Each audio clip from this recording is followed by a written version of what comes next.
നോക്കാൻ പോകുന്നത് എങ്ങനെ എക്സലിൽ ഫിൽറ്റേഴ്സ് യൂസ് ചെയ്യാം എന്നുള്ളതാണ്. ഫിൽറ്റേഴ്സ് യൂസ് ചെയ്തുകൊണ്ട് എങ്ങനെ A to Z, അതായത് വലുതിൽ നിന്ന് ചെറുതിലേക്ക്, ചെറുതിൽ നിന്ന് വലുതിലേക്ക് എങ്ങനെ മാറ്റാം എന്നുള്ളതാണ് നമ്മൾ ഇന്ന് ഡിസ്കസ് ചെയ്യാൻ പോകുന്നത്.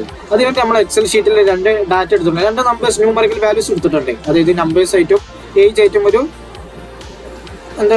സാധാ ഒരു നമ്പേഴ്സ് അടിച്ചു വെച്ചിട്ടുണ്ട്. അപ്പോൾ ഇത് വെച്ചിട്ട് എങ്ങനെ ഫിൽറ്റേഴ്സ് യൂസ് ചെയ്യാം എന്നുള്ളതാണ് നമ്മൾ ഇന്ന് പരിശോധിക്കാൻ പോകുന്നത്. അപ്പോൾ അതിനായിട്ട് എന്ത് ചെയ്യണം, ഈ 2 ഡാറ്റക്കും എന്ത് ചെയ്യണം, ഒരു കോളംസ് ക്രിയേറ്റ് ചെയ്യണം. ജസ്റ്റ് ഒരു ഭംഗിക്ക് വേണ്ടിയിട്ട്, ഒരു കാണുന്ന രസത്തിന് വേണ്ടി കോളംസ് ഉണ്ടാക്കണം. അതിനായിട്ട് ആദ്യം എന്ത് ചെയ്യുക, ഡാറ്റ 2 സെലക്ട് ചെയ്യുക. എന്നിട്ട് ഓരോ കോളംസ് എന്നുള്ള ഒരു ബോർഡർ എന്നുള്ള ഓപ്ഷൻ കണ്ടോ, അത് ക്ലിക്ക് ചെയ്യുമ്പോൾ എന്ത് ചെയ്യാം, നമുക്ക് ഒരുപാട് ഓപ്ഷൻസ് ഉണ്ടാവും. അതിൽ ഈ ബോർഡേഴ്സ് എന്ത് ചെയ്യുക, ക്ലിക്ക് ചെയ്യാം. അപ്പോൾ ഇങ്ങനെ ബോർഡേഴ്സ് ആയിട്ട് വരും.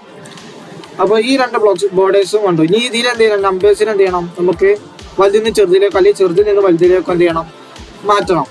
ഇതിനായിട്ട് എന്ത് ചെയ്യാം, സൈഡിൽ കണ്ടോ വലതുവശത്തെ ഏറ്റവും മുകളിൽ A to Z എന്നിട്ടുള്ള ഫിൽറ്റേഴ്സ് എന്നുള്ള ഓപ്ഷൻ ഉണ്ട്, അത് ക്ലിക്ക് ചെയ്യാം.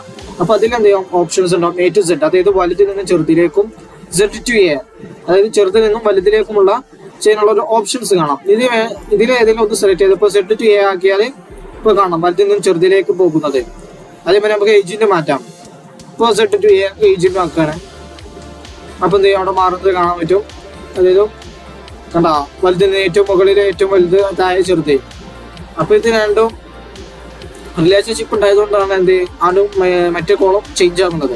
ഇപ്പോൾ ഏതെങ്കിലും ഒന്ന് പറ്റും. ഇപ്പോൾ കസ്റ്റമർ ID 1 to 10 വരെ എന്നുള്ളത് 10 to 1 വരെ ആക്കണമെന്നുണ്ടെങ്കിൽ അങ്ങനെ ആക്കും. അല്ലെങ്കിൽ നമുക്ക് ഏതെങ്കിലും ഒരു ഹൈ വാല്യൂസ് ചെയ്യണം, ഹൈ വാല്യൂസ് ഉള്ള ആളെ കിട്ടണം എന്നുണ്ടെങ്കിൽ എന്ത് ചെയ്യാം, ഇത് യൂസ് ചെയ്യാം. ഹൈറ്റ് ഏറ്റവും കൂടുതൽ വാല്യൂ എടുത്തത് ആരാണെന്നുള്ളത് കാണുന്നുണ്ടെങ്കിൽ, വലിയ ഏറ്റവും കൂടുതൽ സാലറി ആർക്കാ പോകുന്നതെന്നുള്ളത് കാണുന്നുണ്ടെങ്കിൽ Z to A ആക്കാം. അതാണ് ഈ ഫിൽറ്റേഴ്സ് കൊണ്ടുള്ള ഉപകാരം.